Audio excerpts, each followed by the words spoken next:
James, Jackson Joseph, Janet Jackson,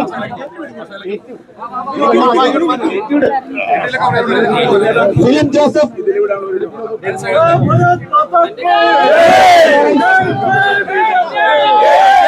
Jackson Joseph, Janet Jackson, Janet Jackson. നമസ്കാരം. ബിജെപിയുടെ സംസ്ഥാന അധ്യക്ഷൻ എത്തുകയാണ്. എന്തെല്ലാം പ്രതീക്ഷകളുണ്ട്? ഞങ്ങളുടെ പ്രതീക്ഷകളെല്ലാം ഇന്നലെ പൂവണിഞ്ഞൊരു ദിവസമാണ്. ഞങ്ങളോട് വാക്ക് പറഞ്ഞു പോയിട്ട് ആ വാക്ക് പാലിച്ചുകൊണ്ട് നല്ല തന്റെ ഇടത്തോടു കൂടി തന്നെ വരുന്ന നേതാവിനെ സ്വീകരിക്കാൻ സന്തോഷപൂർവ്വം തന്നെയാണ് ഇന്ന് മുനമ്പം ജനത നിൽക്കുന്നത്. ഇപ്പോൾ അടുത്ത ദിവസം സുരേഷ് ഗോപി എത്തുന്നുണ്ടോ? സുരേഷ് ഗോപി അടുത്ത ദിവസം തന്നെ എത്തും. അത് നമുക്ക് ഇന്ന് കൺഫേം ആവുള്ളൂ. ഇപ്പോൾ ഇവിടെ നിന്ന് നിരവധി ക്രൈസ്തവ കുടുംബങ്ങളിലെ ആളുകൾ ബിജെപിയിൽ മെമ്പർഷിപ്പ് എടുത്തു വരുന്ന ഒരു ദിവസം കൂടിയാണോ ഇന്ന്?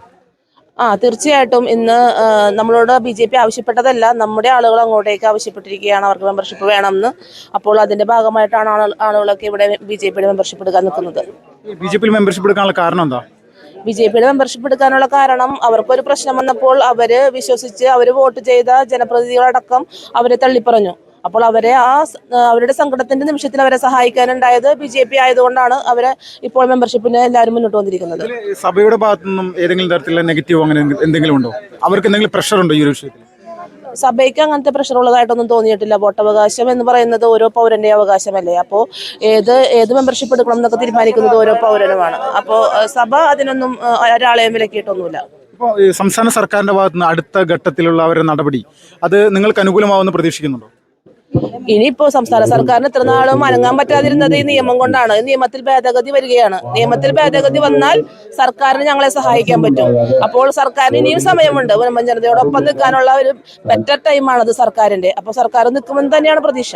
പക്ഷെ കഴിഞ്ഞ ദിവസം ഈ രാജ്യസഭയിലും ബില്ല് പാസ്സായതിനു ശേഷം വലിയ തരത്തിൽ കേരളത്തിൽ നിന്നുള്ള എംപിമാർ പൂർണ്ണമായിട്ടും അതോടൊപ്പം തന്നെ കേരളത്തിലെ LDFന്റെയും കോൺഗ്രസിന്റെയും നേതാക്കന്മാരും എല്ലാവരും ഒരുപോലെ പറയുന്നുണ്ട് ഈ ബില്ല് പാസ്സാക്കിയത് മുനമ്പം ജനതയ്ക്ക് അനുകൂലമല്ല എന്ന് പറയുന്നുണ്ട്. എന്താണ് നിങ്ങളുടെ അഭിപ്രായം? ഞങ്ങളുടെ അഭിപ്രായത്തിൽ ഒറ്റ അഭിപ്രായമുള്ളൂ, ഈ പുതിയ ഭേദഗതി ബില്ല് ഇവർ വായിച്ചു നോക്കിയിട്ടില്ല. അപ്പോൾ അതിന്റെ അടിസ്ഥാനത്തിലാണ് അവരൊക്കെ ഇതൊക്കെ പറഞ്ഞുകൊണ്ടിരിക്കുന്നത്. പക്ഷേ മുനമ്പം ജനതയ്ക്ക് പ്രതീക്ഷയുണ്ട്. പുതിയ ബില്ല് അവർക്ക് മോശം കിട്ടാനുള്ള ഒരു ബില്ലാണെന്ന് പ്രതീക്ഷയുണ്ട്. ഇത് കേരളത്തിലെ ക്രൈസ്തവ സമൂഹത്തിന്റെ ഇടയിൽ ഈ ഒരു മുനമ്പം വിഷയം വലിയ തരത്തിൽ മാറ്റങ്ങൾ ഉണ്ടാവുന്നുണ്ട്. ബിജെപിക്ക് അനുകൂലമാകുന്ന ഒരു സാഹചര്യമായിട്ടുണ്ടോ? ക്രൈസ്തവ സമൂഹത്തിന്റെ ഇടയിൽ മാത്രമല്ല, ഈ മുനമ്പം പ്രശ്നം ക്രൈസ്തവർക്കിടയിൽ മാത്രമായിരുന്നില്ലല്ലോ. ക്രൈസ്തവരുണ്ട്, മുസ്ലിംസ് ഉണ്ട്, ഹിന്ദുസ് ഉണ്ട്, എല്ലാവർക്കും ഉണ്ട്. അപ്പൊ അതുകൊണ്ട് തന്നെ ഈ പാർലമെന്റിൽ നടന്ന ചർച്ചകളുടെയൊക്കെ അടിസ്ഥാനത്തിൽ രാഷ്ട്രീയത്തിലൊരു മാറ്റങ്ങളുണ്ടാവും. കാരണം നമ്മൾ വിശ്വസിച്ച് വിട്ട നമ്മുടെ കേരളത്തിൽ നിന്നുള്ള എംപിമാരിൽ ആരാണ് മുനമ്പത്തിന് വേണ്ടി ശബ്ദമായത്, ആരാണ് ഈ കിരാത നിയമത്തിന് വേണ്ടി ശബ്ദമായത്? അപ്പൊ പോയവരിൽ ഒരാൾ മാത്രം, അതായത് ബിജെപിയുടെ MP ആയിരുന്നു നമുക്ക് വേണ്ടി ശബ്ദമായത്, ഭാരതത്തിന് വേണ്ടിയുള്ള ശബ്ദമായിരുന്നു. അപ്പൊ അതുകൊണ്ട് തന്നെ വലിയൊരു മാറ്റം നമുക്ക് പ്രതീക്ഷിക്കാം. കോൺഗ്രസ് ആയിരുന്നു അധികാരത്തിൽ, ഇപ്പോൾ 2024 ബിജെപി അധികാരത്തിൽ നിന്ന് പോയിരുന്നു എന്ന് കരുതാം. കോൺഗ്രസ് ആയിരുന്നെങ്കിൽ നിങ്ങളുടെ അവസ്ഥ എന്തായാലും? ഞങ്ങളുടെ അവസ്ഥയല്ല, ഭാരതത്തിന് വിറ്റ് കാശുണ്ടാക്കിയാൽ അവര്. ഞങ്ങൾ അത്ര പറയുന്നുള്ളൂ. ഈ നിയമം ഭാരതത്തിന് നശിപ്പിക്കാനുള്ള ഒരു നിയമമായിരുന്നു. അപ്പോൾ ഭാരതത്തെ സംരക്ഷിച്ചു എന്നുള്ളതിൽ ഞങ്ങൾക്ക് മുനമ്പം ജനതയ്ക്ക് ഒത്തിരി അഭിമാനമുണ്ട്. പാർലമെന്റിൽ സുരേഷ് ഗോപിയുടെ പ്രതികരണങ്ങൾ നിങ്ങൾ എങ്ങനെ അതിന് കാണുന്നു? പാർലമെന്റിൽ സുരേഷ് ഗോപിയുടെ പ്രതികരണങ്ങൾ ഞങ്ങൾ നേരിട്ട് കണ്ടതാണ്. TV-യിലൂടെ ഞങ്ങൾ 12 മണിക്കൂർ സമയം ഞങ്ങൾ TV-യുടെ മുമ്പിൽ ഇരുന്ന ആളുകളാണ്. അപ്പോൾ അതുകൊണ്ട് തന്നെ സുരേഷ് ഗോപി സാർ തൃശ്ശൂരിൽ നിന്ന് ജയിച്ചു പോയപ്പോൾ ഫേസ്ബുക്കിൽ ഒരു പോസ്റ്റ് കണ്ടു, ഞാൻ തൃശ്ശൂരിൽ നിന്ന് ജയിച്ചു പോവുകയാണെങ്കിലും ഞാൻ തൃശ്ശൂരിന്റെ മാത്രം MP ആയിരിക്കില്ല, ഈ കേരളത്തിലെ ജനങ്ങളുടെ സങ്കടങ്ങൾ അറിയുന്ന MP ആയിരിക്കുള്ളൂ എന്ന് സാർ അന്ന് പറഞ്ഞത് ഒരു സിനിമ ഡയലോഗായിട്ടേ എനിക്കും തോന്നിയുള്ളൂ. പക്ഷേ ആ ഡയലോഗ്, സാറ് പറഞ്ഞ ആ ഡയലോഗ് സത്യമാകുന്ന രീതിയിലായിരുന്നു ഇന്നലെ മുനമ്പത്തിന് വേണ്ടി സാർ ശബ്ദിച്ചത്.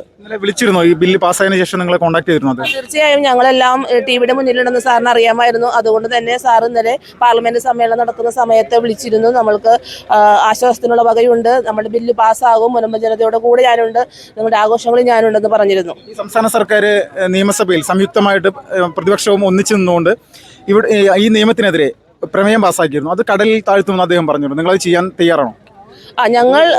ഞങ്ങൾ അത് ഉണ്ടാക്കി വെച്ചിരിക്കുകയാണ്. കാരണം ഞങ്ങളുടെ എല്ലാം ജീവിതങ്ങൾക്ക് നേരെ കൊട്ടിയടച്ച വാതിലുകളായിരുന്നു ആ പ്രമേയം ഇന്ന് ഞങ്ങൾ കടലിൽ താഴ്ത്തും. കാരണം ഞങ്ങളുടെ മക്കളുടെ, ഞങ്ങളുടെ വീട്ടിലുള്ള എല്ലാവരുടെയും സ്വപ്നങ്ങൾക്ക് നേരെ അടച്ച ഒരു കവാടമായിരുന്നു അത്. ആ ഒരു കവാടം ഞങ്ങൾ ഇന്ന് കടലിൽ താഴ്ത്തുകയാണ്. നമസ്കാരം. നമസ്തേ. എങ്ങനെയുണ്ട് നമ്മുടെ മുൻപ് സമരം വിജയത്തിലേക്ക് എത്തി? സംശയമില്ല. ഇത് ഏതായാലും ഇരുമുന്നണികളും കൂടി ഇവിടെ കേരള നിയമസഭയിൽ പ്രമേയം പാസാക്കിയല്ല. ഞാൻ സുരേഷ് ഗോപി പറഞ്ഞിരുന്നു ഈ പ്രമേയം ഇവിടെ തറവക്കേട് തള്ളാൻ പോണാണ്. കണ്ടോ, പുലികളെ എല്ലാരും കൂടി തള്ളിയാൻ കളയാൻ പോണ LDF UDF ഒക്കെ ഒന്നിച്ച് പാസ്സാക്കിയ പ്രമേയം അതിനുള്ള പരിപാടിയിലാണ്. കേരള രാഷ്ട്രീയത്തിൽ തന്നെ ഇതൊരു വലിയൊരു മാറ്റം ഉണ്ടാക്കാൻ സാധ്യതയുണ്ട്. മാറ്റം ഉണ്ടാകും. കാരണം 10-70 പേരാണ് ഇവിടെ ഉള്ള ക്രിസ്ത്യൻ സമൂഹത്തിലുള്ളവരാണ് ഇന്ന് BJP ചേർന്നേക്കുന്നത്. അവരാണ് ഈ മുദ്രാവാക്യം പിടിച്ച് വന്നുകൊണ്ടിരിക്കുന്നത്. അപ്പൊ അതുകൊണ്ട് തന്നെ മാറ്റം ഉണ്ടാക്കുമ്പോൾ യാതൊരു സംശയമില്ല. തീപ്പൊരി മുന്നേറ്റം കേരളത്തിൽ BJP ഉണ്ടാക്കും. സംശയമില്ലല്ലോ. കാരണം നമ്മളൊക്കെ പ്രതീക്ഷിക്കാത്ത ആളുകളാണ് ഈ കൂടെ നടന്നുകൊണ്ടിരിക്കുന്നത്. അവർക്കൊക്കെ സത്യം എന്താണെന്ന് വ്യക്തമായത് കൊണ്ട് തന്നെയാണ് ഇത്തരത്തിൽ സമരത്തിന് മുൻപന്തിയിൽ അവർ വന്നേക്കുന്നത്. അതുകൊണ്ട് തന്നെ മാറ്റങ്ങളുടെ തുടക്കമാണെന്ന് തന്നെ പറയുന്നത്. ഇപ്പോ കഴിഞ്ഞ ദിവസം ഈ ഒരു വിഷയവുമായി ബന്ധപ്പെട്ടുകൊണ്ട് BJP മുൻപൻ ജനതയെ പറ്റിക്കുകയാണെന്നുള്ള നിലവിലൊരു കുറെ വിഷയങ്ങൾ പറയുന്നുണ്ട്. LDF UDF ബില്ല് പാസ്സായതിനു ശേഷവും എന്താണ് പറയാനുള്ളത്? അവരിത് സ്ഥിരം പറഞ്ഞുകൊണ്ടിരിക്കുന്നവരാണ്. അവരുടെ ലക്ഷ്യം എന്ന് അറിയാലോ BJP-യിലോട്ട് ആൾക്കാരെ അടുക്കണമെന്ന് കാണുമ്പോൾ പറയാനുള്ള കാര്യമാണ്. കാരണം VD സതീശൻ 10 മിനിറ്റ് കൊണ്ട് പ്രശ്നം തീർക്കാന്ന് പറഞ്ഞിട്ട് ഈ നിമിഷം വരെ ഈ സമയത്ത് സ്ഥലത്ത് എത്തിയിട്ടില്ല. പച്ച നുണകളാണ് പറയണത്. ഇതൊക്കെ ഇവിടുത്തെ ജനങ്ങൾക്ക് അവരെക്കാളും വഖഫ് നിയമം എന്താണ്, ബില്ല് പാസ്സാക്കിയ ഭേദഗതി നിയമം എന്താണെന്ന് ഇവിടുത്തെ നാട്ടുകാർക്ക് അറിയാം. അതുകൊണ്ട് അവരെ പറഞ്ഞു പറ്റിക്കാനൊന്നും പറ്റൂല. ഇപ്പോ മുസ്ലിം ലീഗ് കോടതിയിൽ പോകുമെന്ന് പറയുന്നുണ്ട്. എന്താണ് അഭിപ്രായം? കോടതി പോലെ ഇത് നിയമം തന്നെയല്ലേ, നമ്മൾ പാസ്സാക്കിയ നിയമമല്ലേ അവിടെ കോടതിയിലായാലും പ്രാവർത്തികമാക്കണത്. അതുകൊണ്ട് തന്നെ പാർലമെന്റിൽ നിയമം പാസ് കഴിഞ്ഞാൽ കോടതിയിൽ പോയിട്ടും കാര്യമില്ലെന്ന് തന്നെയാണ് നമ്മുടെ ഒരു വിശ്വാസം. ഇതിൽ BJP അവസാന ഘട്ടം വരെ ഇനി മുന്നിൽ തന്നെ ഉണ്ടാവും. ഇവരുടെ വീട് ഈ കരടക്കാനുള്ള അവസരം ഉണ്ടാക്കുന്ന ഒരു BJP മുൻപന്തിയിൽ ഉണ്ടാകും. അത് സംശയമില്ല. കാരണം ഇവിടുത്തെ നേതാക്കന്മാരെല്ലാം ഏത് സമയം ഇന്നലെ നേരത്തെ സംസാരിച്ച ES പുരുഷോത്തമനൊക്കെ ഇന്നലെ രാത്രി 2 മണി വരെ അവരുടെ ഒപ്പം ഇരുന്ന് ഈ ബില്ല് അവതരിപ്പിച്ച് പാസ്സാക്കണവരുണ്ടായിരുന്ന ആളുകളാണ് ES പുരുഷോത്തമൻ അടക്കമുള്ള നേതാക്കന്മാര്. അതുകൊണ്ട് തന്നെ അവരോടൊപ്പം ഞങ്ങൾ ഏത് സമയം ഉണ്ടാവും. ഇപ്പോൾ അടുത്തൊരു ഘട്ടം എന്ന് പറഞ്ഞാൽ സംസ്ഥാന സർക്കാരിന്റെ ഭാഗത്തു നിന്നാണ് ഇനി സഹായം ഉണ്ടാകേണ്ടത്. അത് അങ്ങനെ ഒരു സഹായം ഉണ്ടാകാനുള്ള സാധ്യതയില്ല എന്നുള്ള രീതിയിലായിരുന്നു ഇവരുടെ ഒരു പ്രതികരണം. അതിനെ ഏത് തരത്തിൽ ഇനി പ്രതിരോധിക്കും?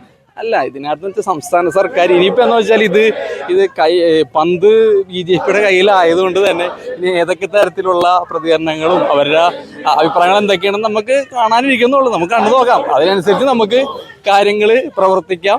സർക്കാർ ഇവർക്കെതിരെയാണെങ്കിൽ ശക്തമായിട്ട് സർക്കാരിനെതിരെ നമ്മൾ മുൻപന്തിയിലുണ്ടാവും. ഇത് കേരളത്തിലെ ക്രൈസ്തവ സമൂഹത്തിനിടയിൽ വലിയ മാറ്റം ഉണ്ടാക്കിയിട്ടുണ്ട്. കാരണം നിങ്ങളെപ്പോലുള്ള വീഡിയോസൊക്കെ നിങ്ങൾ ഇടിയുന്ന അടിയുന്ന കമന്റുകൾ കണ്ടാൽ നമുക്കറിയാൻ പറ്റും.